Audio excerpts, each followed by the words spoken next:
ஒரு அழகான காடு இருந்துச்சு. அந்த காட்டுல உயரமான மரங்கள் இருந்துச்சு.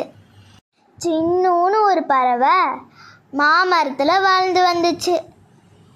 ஒரு நாள் சின்னு தனியாக இருக்கிறதா ஃபீல் பண்ணுச்சு.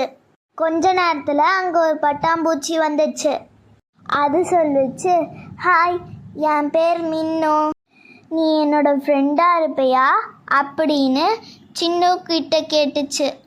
சின்னு ரொம்ப சந்தோஷமாயிருச்சு. சின்னு உடனே நானும் உன் கூட ஃப்ரெண்டாக இருக்க ஆசைப்பட்றேன்னு சொல்லுச்சு.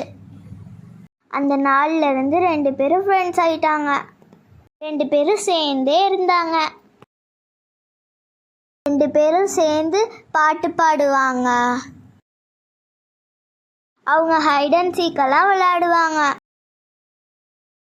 சின்னு எப்படி உயரமாக பறக்கணும்னு மின்னுக்கு சொல்லி கொடுத்துச்சு. மின்னு எப்படி தேன் எடுக்கணும்னு சின்னுக்கு சொல்லி கொடுத்துச்சு. இப்படியே அவங்க சந்தோஷமா இருந்தாங்க. ஒரு நாள் பயங்கர இடி மின்னல், மழையும் கனமா வந்துடுச்சு.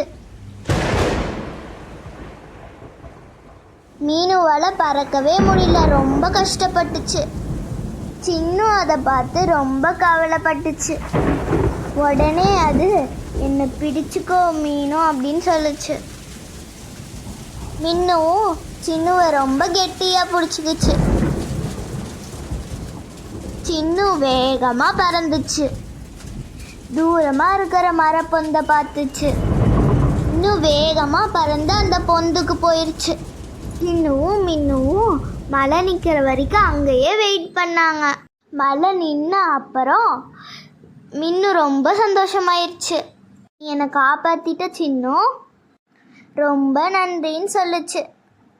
சின்னு உடனே ஃப்ரெண்ட்ஸு எப்பயுமே ஒருத்தருக்கு ஒருத்தர் ஹெல்ப் பண்ணிக்கணும்னு சொல்லுச்சு. அதுக்கப்புறம் சின்னுவும் மின்னுவும் பெஸ்ட் ஃப்ரெண்ட்ஸாக அந்த காட்டில் வாழ்ந்தாங்க.